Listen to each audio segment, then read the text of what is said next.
Success has a strange quality. The more of it you have, the easier the next one comes. But here's the paradox. Success isn't born from big leaps, but from small repeated habits that most people don't even notice. We think one grand event will change everything, but in reality, your fate is decided by what you do in the morning when no one is watching. Today, I'll explain how simple disciplines turn into a snowball that rolls you forward toward new victories. And at the end, you'll get a practical step you can take today. If you're searching for answers, now is the perfect time to subscribe because this video might just be the push you've been waiting for. Let me tell you something paradoxical. Success is not an event. It's not a random coincidence, not a gift of fate, and not magic. Success is a habit. And here lies the greatest secret that many never understand. The small daily decisions you consider unimportant shape the future more strongly than one big leap you may dare to take someday. We like to imagine success arrives as a grand moment, when a business suddenly takes off, when an investment brings $1 million, when applause erupts for you on stage. But the truth is completely different. Real success appears quietly, almost invisibly, when you choose the right habit again and again. You read instead of wasting time. You exercise instead of putting it off until tomorrow. You wake up with discipline when others are still asleep. And here's the paradox. It's those small actions, the ones that don't seem significant, that accumulate and create an enormous result. Success doesn't shout. It whispers in your daily decisions. Or, as I like to say, discipline over time becomes magic. Let me ask you, why is it so easy to lose a good habit and so hard to rebuild it? Because a habit is not just an action, it's proof. Proof to yourself that you are capable of moving forward. When you lose that proof, you lose a piece of belief in your own strength. But when you maintain it, even in the small things, you gain energy for new heights. I remember when I was 25, standing on the edge of bankruptcy. In my pocket, just a few coins in the bank, debts in my heart, uncertainty. And then my mentor, Earl Schaff, told me words that turned my world upside down. Jim, if you want things to change for you, you must change yourself. If you want everything to get better, you must get better. That's when I truly understood for the first time that success doesn't come to us like we come to it, step by step, discipline by discipline. Think about this. You wake up in the morning. In front of you is a choice. Hit the snooze button and drift back to sleep, or get up and take the first step toward your dream. Does 1 minute really make a difference? Yes, because you're not just choosing between sleep and waking, you're choosing who you are. And that repeats every single day. Habits aren't only about time, they're about identity. They shape you the same way water shapes stone. Success has a strange trait. It breeds more success. A small victory gives you energy for a bigger one. You ran 1 mile, now you have the strength to run 2. You read 10 pages of a book, tomorrow you'll want to read 20. This is called positive reinforcement. And here's the secret. It doesn't just work for dogs we train or children we raise. It works for us. Our brain starts to live by the same principle. Did something good, got a reward. But there's another side to the coin. There's also negative reinforcement. You let yourself be lazy for 1 day, FUD, and the next day it already feels normal. You skip a useful habit, and suddenly you have an excuse to skip it again today. And just like that, almost unnoticed, you begin to live below your potential. And that's why I say discipline either builds you or destroys you. So let's ask a simple but important question. Which habits are you reinforcing right now? The ones that move you forward, or the ones quietly stealing your dreams? And another, how often do you allow yourself to celebrate a small victory? Because celebration is also reinforcement. When you recognize your success, even a small one, you anchor it in your own mind and tell yourself, I can, I did it, I will keep going. That's what we'll be talking about today. I'll show you why habits create success, how this snowball effect works, and how even the smallest victories can become powerful fuel for your greatest dreams. And if you stay until the end, you'll receive a practical tool, simple but incredibly effective, that you can start using today. All right, let's dive deeper. When I first heard my mentor say, Jim, if you want things to change for you, you must change, I felt not just motivation, but a quiet strike of truth. Back then, I lived on farm toughness and city illusions. I worked hard, but I confused labor with progress. I thought success would come from effort, but effort without the right habit is a circle, not a path. And here's why. Any action you repeat becomes a route in your mind. A repeated action stops being a choice and it becomes a road. And if every day you choose a small, wise habit, you build a highway to a better you. If every day you choose comfort over discipline, you lay another brick in the wall that later gets called not mine. I can't. It won't work. Positive reinforcement is not just reward yourself and good job. It's the language your psyche uses to talk to you. Did the right thing? You get a sign, yes, keep going. Do the right thing 10 times, and you feel a push as if someone inside whispers, go on. That whisper is the energy for new achievements. Now picture this scene. Morning, silence. You're still in bed, but the day is already waiting. You have 2 stories. In one, you press 5 more minutes and bargain with yourself like at a market, I'll start Monday. In the other, you sit on the edge of the bed, place your feet on the floor, and quietly say to yourself, today, I take the first step. The difference between these stories is not 5 minutes. It's who you believe you are. A habit is proof of identity. Every small promise you keep raises your self-esteem a centimeter, then a meter, and before long, you look in the mirror, and a different person looks back. At 25, I had debts, low self-esteem, and a long line of excuses. I told myself, tough times, wrong market, wrong connections. My mentor only smiled, Jim, all of that may be true. But here's another truth. You can become someone who isn't stopped by markets, times, or contacts. Start small and do it daily.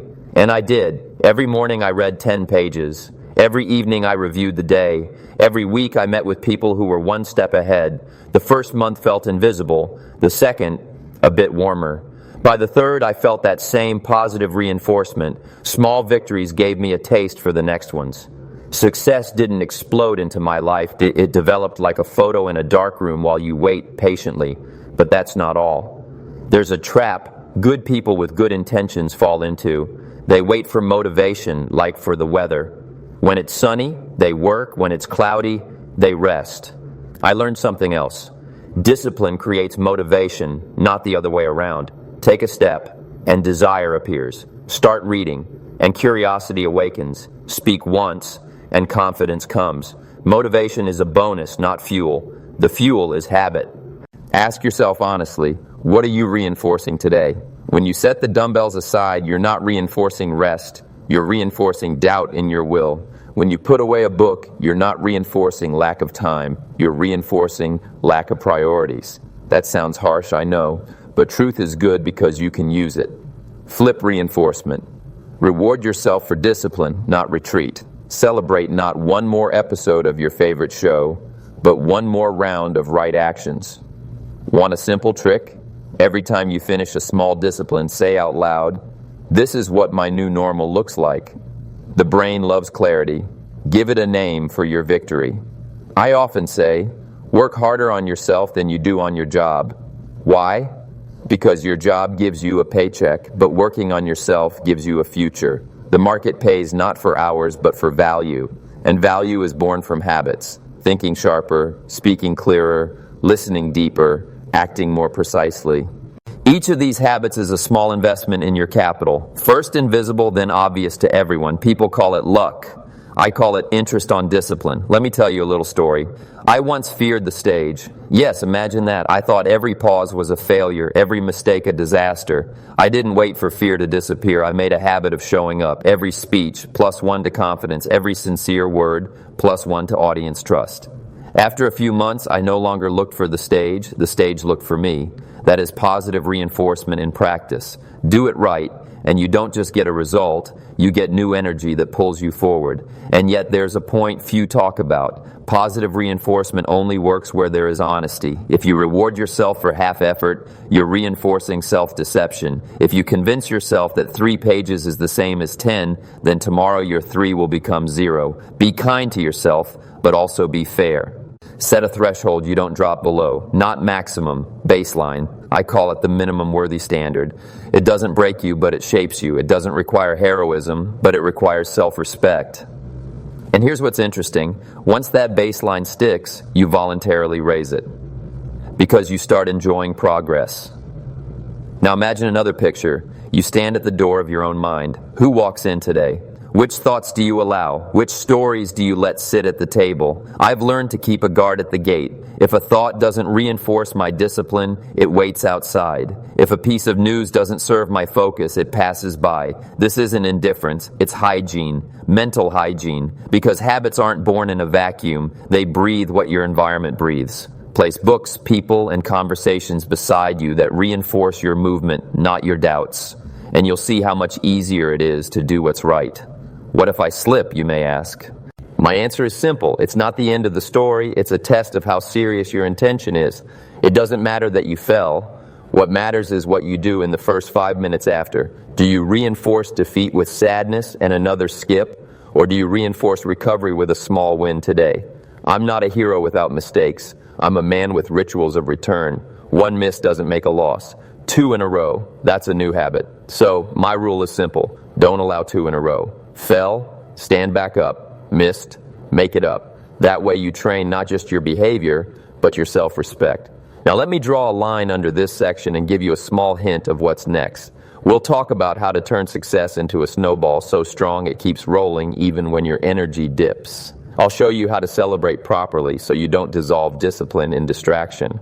And I'll give you a simple practice that ties your mornings, days, and evenings into one rhythm that reinforces itself.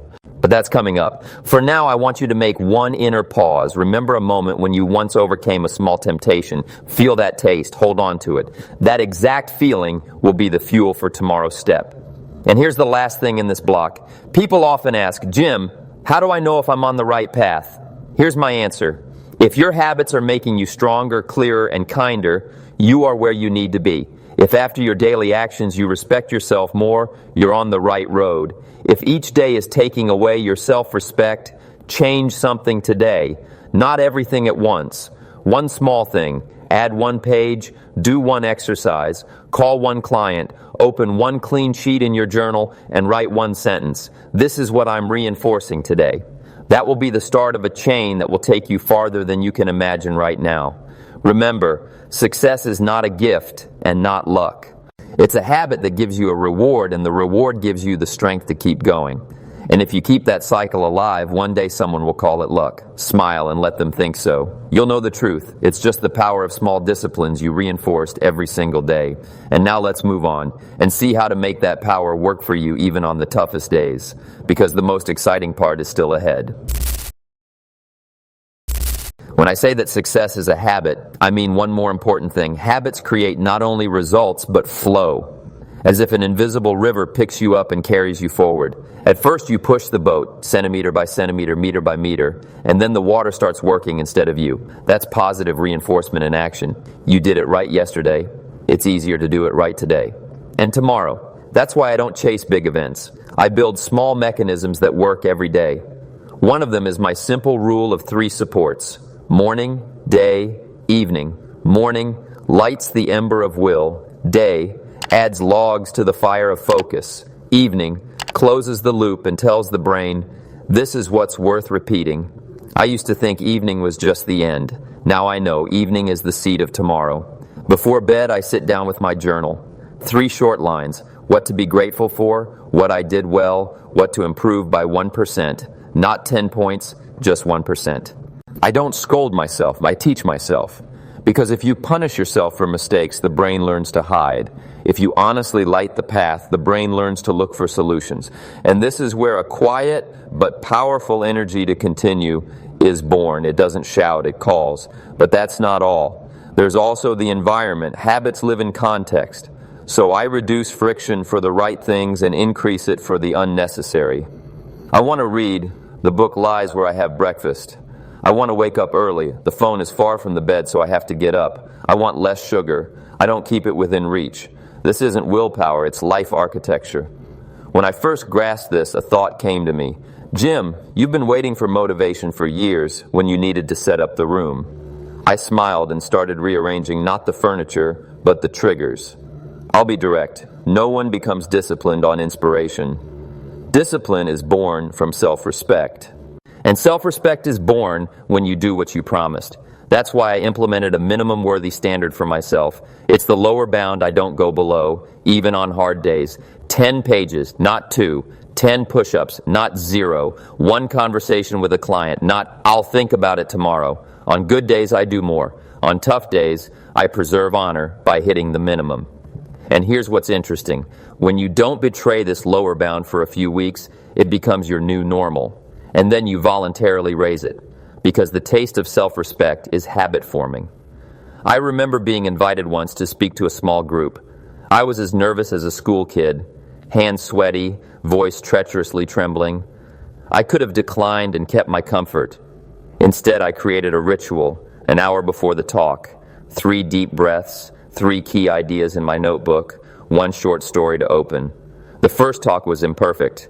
The second, steadier. The third, they applauded me. But the main reward wasn't the applause, it was that I taught myself to show up. Positive reinforcement works like this. You showed up, the world opened up. You hid, the world passed by. Have you ever felt like everything is falling apart in your hands? As if the day itself pulls you toward trifles. On such days, I use the not twice in a row rule. Skipped a morning run, don't skip tomorrow. Overate, the next meal is clean. Got swept away in the news, the next 30 minutes are for a book. This isn't perfectionism, it's a lifeline. It doesn't let one slip become a new identity, because truthfully, it's not the fall that defines us, but our first 5 minutes after the fall. One more thing few talk about, mental hygiene. I often repeat, guard the entrance to your mind. Not every thought should be let inside, not every story should be given a seat at the table. When I catch myself starting the inner monologue, it won't work, it's too late, who do you think you are, I ask. Does this reinforce my discipline or my doubts? If it's the latter, I thank the thought for its concern and shift attention to action. A small step right now, because it's hard to criticize action from the inside. It's already happened. Action silences drama. Now about the people around you. We're all social creatures, and that's good. But remember, the people next to you either throw logs on your fire or pour water on it. When I began changing my circle, more mentors, more people reaching upward, less cynicism, my habits suddenly became easier. Not because I got stronger overnight, but because resistance dropped. Ask yourself honestly, with whom do you discuss your dreams? Does that conversation reinforce your courage?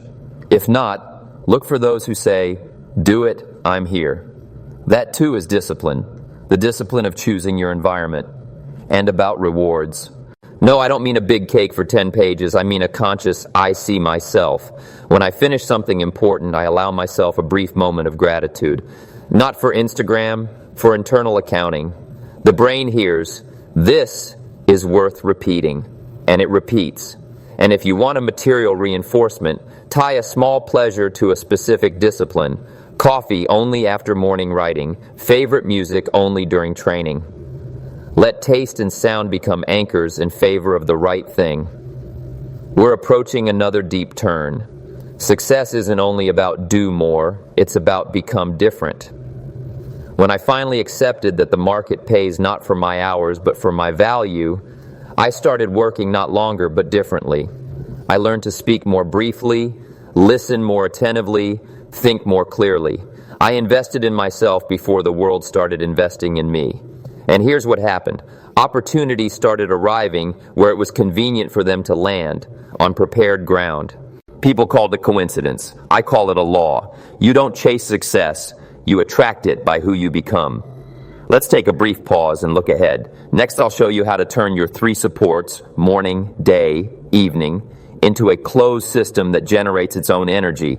We'll connect discipline with joy so that you not only hold on, but live with a sense of meaning. And at the very end, you'll get a simple 7-day action set. No heroics, no strain, but with a guarantee of inner growth. But before that, ask yourself one short question.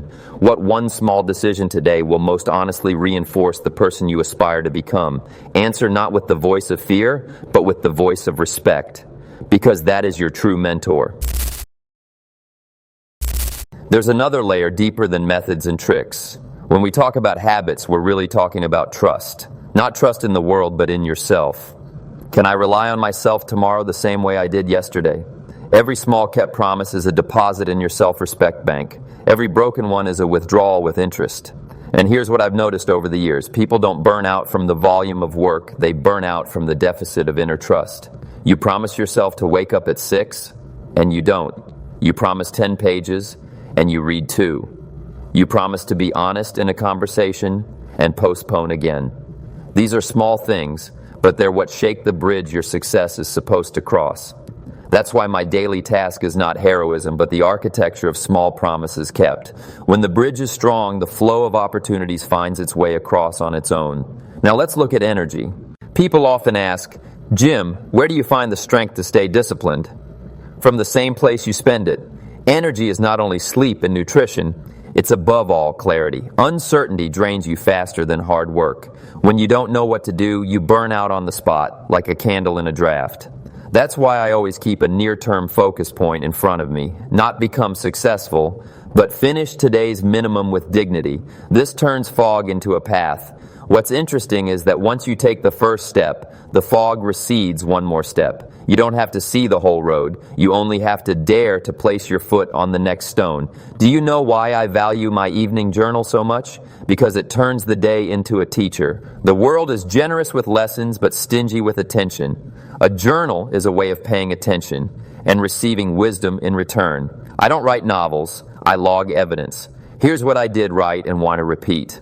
Here's where I showed weakness and how I'll mark it tomorrow with a trigger. Here's what I'll give thanks for, so my brain remembers. This road brings warmth. When I started, it seemed trivial. Today it's my internal accountant, closing the books each night so that in the morning I open them again debt-free.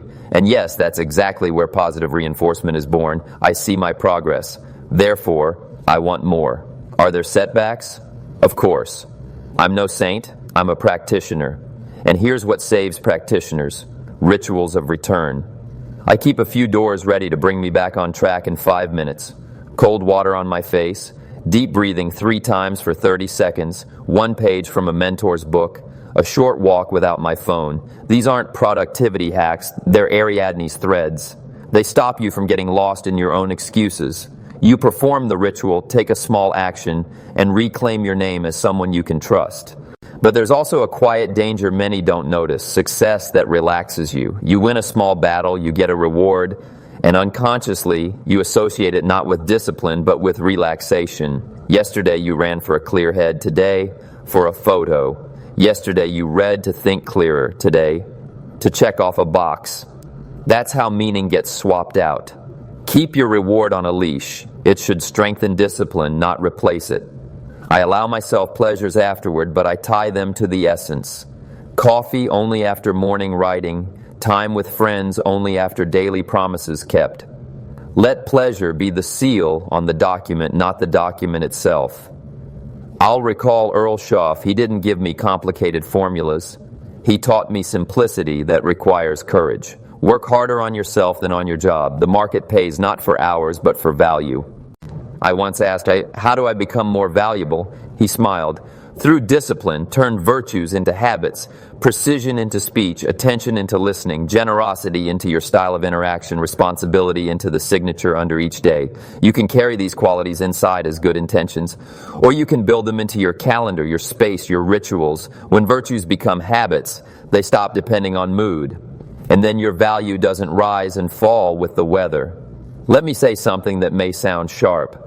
Sometimes what we lack is not time, but the courage to call things by their names. I'm busy often means I'm scattered. I'm tired sometimes means I've been bargaining with myself too long. Name it plainly, and you gain power over it. We can't manage what we're ashamed of. Ask a simple morning question. What one action will I do today without bargaining? And do it first, no matter how much you want to delay it. That's how you break the first stone off the mountain, and the whole rock begins to crack in the right direction. I love the image of the mirror. The world reflects who you're becoming, not what you want. If you don't like the reflection, don't break the mirror. Work on the one in it. Clean your language of excess drama, your thoughts of noise, your actions of chaos. Change the reflection, and the glass through which you see opportunities changes too. And yes, someone will call it luck. Smile. You'll know it's just compound interest on your self-respect deposits. We're getting closer to the practice that will link your morning, day, and evening into a self-sustaining cycle. There will be nothing heroic in it, only the clear engineering of character. Before that, ask yourself one last question for today. What small promise are you ready to keep tomorrow, no matter the weather? Write it down right now. Because once a promise moves onto paper, it stops being a whim and becomes an agreement. And agreements with yourself are the most valuable contracts of your life. And now, friends, let's talk about you, because philosophy without practice is just pretty words, and I want this video to become your mirror. I'll ask you a few simple questions. Answer honestly, not to me, but to yourself. We'll use a scale from 1 to 10. 1 means almost never. 10 means it's my second nature. And don't overthink it. Give your instinctive answer. That will be your truth for today. First question, how consistently do you keep your own promises? From 1 to 10. 1, I often back out and find excuses. 10, if I said it, I'll do it, even when it's hard. Think of this as a bridge. If the bridge shakes, you won't get far. Second, how easy is it for you to wake up in the morning with a sense of purpose? 1, I fight with the alarm clock like it's my enemy. 10, I wake up with anticipation as if today is a celebration, because your morning mood is your starting gun. Third, do you feel energy from small victories? 1, you barely notice them. 10, that you celebrate each one and it fuels your next step. Imagine a snowball. A small lump rolling becomes an avalanche. Do you let your lumps grow? Fourth, how much does your environment reinforce your habits? 1, people around you put out your fire. 10, those beside you throw logs into your fireplace. Think about who you share your dreams with. Are they your allies or your doubts?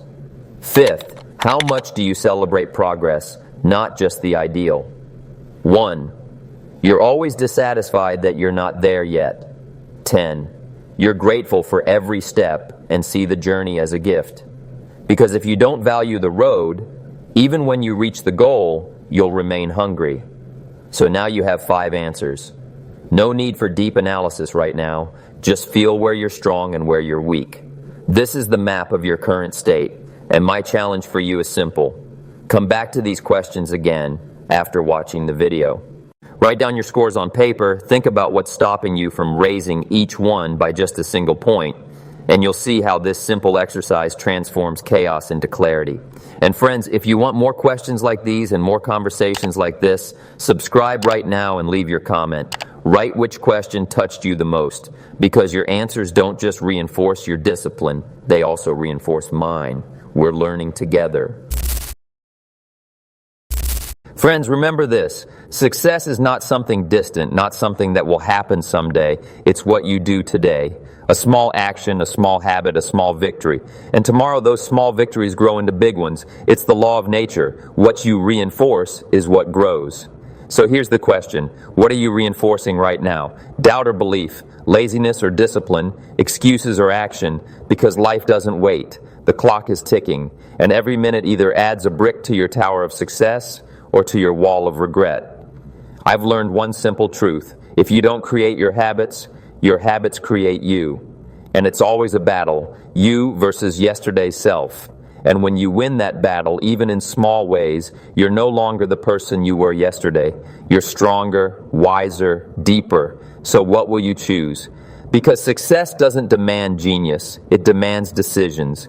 The decision to rise when you'd rather sleep. The decision to pick up a book when it's easier to grab your phone. The decision to act when it's easier to wait. And if you make that decision today, tomorrow it will welcome you into a new life, new strength, a new story. Remember my words. Discipline today is freedom tomorrow. And your habits are not just routine. They are your destiny. So step into this day as if it's your chance to prove to yourself that you're capable of more, because you are. And if today you take even one step in the right direction, tomorrow it will become a path, and the day after, a road. And then you'll look back and say, I did it. I created my own success. Friends, that's how a new life is born. Not from dreaming, but from discipline. Not from wishing, but from habit. And if you are ready, the world is ready too.